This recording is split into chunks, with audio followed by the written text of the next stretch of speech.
আর একবার ট্রাই কর না। চেষ্টা করুন একবার।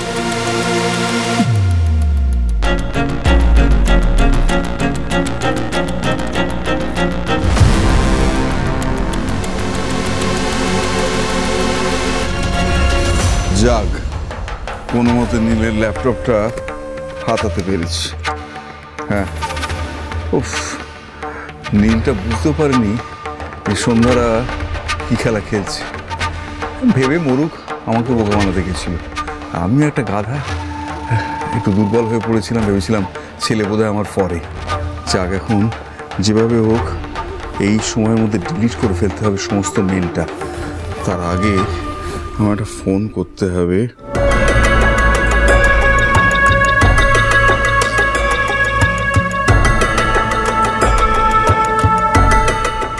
হ্যালো প্রধান মশাই, আপনাকেই ফোন করতে যাচ্ছিলাম। ওই আমাদের আছে না, ওই কম্পিউটার সব গায়েব হয়ে গেছে। আমাদের মনে হচ্ছে ওই রোদ্দিওয়ালা মেয়েটাই সব গায়েব করেছে। তুমি একটা গাধা, রোদ্দি মেয়ে হতে যাবে কেন? ও তো সন্ধ্যা, আমার ছেলের বউ। বলছেন প্রধান মশাই, কম্পিউটার খুলে ফেললে তো আমাদের বিপদ। একটাই পথ আছে, সন্ধ্যা কম্পিউটার চালাতে পারে না। কম্পিউটার খোলার জন্য সেট আপ দরকার, আর কারো সাহায্যকে নিতে হবে। এই যে সময়টা লাগবে, সেই সময়ের ফাঁকে আমাদের যা করার করে ফেলতে হবে। প্রধান মশাই মেলগুলো তো ডিলিট করতে হবে, কিন্তু কম্পিউটার করতে পারবো? কম্পিউটার তো নেই। আরে সে ব্যবস্থা আমি করেছি, তুমি শুধু আমাকে বলে যাও যে কি কি করলে ডিলিটটা করা যাবে। আমি আমার ছেলের ল্যাপটপ থেকে মেল খুলে ডিলিট করে দেবো। আচ্ছা, আমি যেভাবে বলছি আপনি সেভাবে করুন।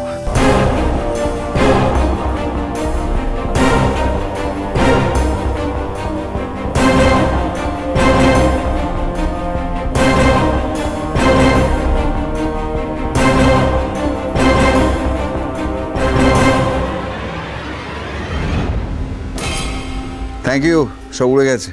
বলছি শুনুন না, বলছি ট্র্যাশ থেকেও কিন্তু সব মুছে ফেলতে হবে। দোকানে ঢুকলেও কিন্তু সব পেয়ে যাবে। সে কি, সব ডিলিট করে দেওয়ার পর থেকে যায় নাকি? সব কোথায় থাকে, কি নামটা বললে আবার বলো, দেখি খুঁজি। বলছি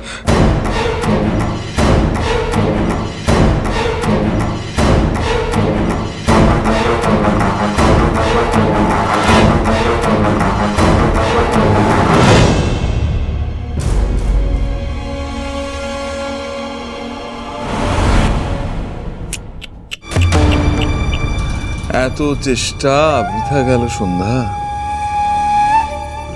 তবে বলতেই হবে, তোমরা কিন্তু দারুণ কাজটা করেছো। রিন্টু দেখ, তোরা রিন্টু মন্টু দেখ, ওরা অফিস থেকে কম্পিউটারটা তুলে এনেছে, আমার বিরুদ্ধে প্রমাণ জোগাড় করবে বলবে। বেচারা কিছুই প্রমাণ করতে পারল না। আর বিজয়া ভালোই চলছে। হ্যাঁ, বাড়িতেও নাটক, বাইরেও নাটক, বাড়িতে মোবাইলে রেকর্ড করে নাটক, হ্যাঁ, বাইরে আমার অফিসের সামনে শাশুড়ি বউ মিলে সবার সামনে এই নাটক টাটক করে আর কি, যা শুনলাম আর কি। সন্ধ্যা তারা সোম থেকে রবি সন্ধ্যে 7:30টায় স্টার জলসায় ও ডিজনি প্লাস হটস্টারে।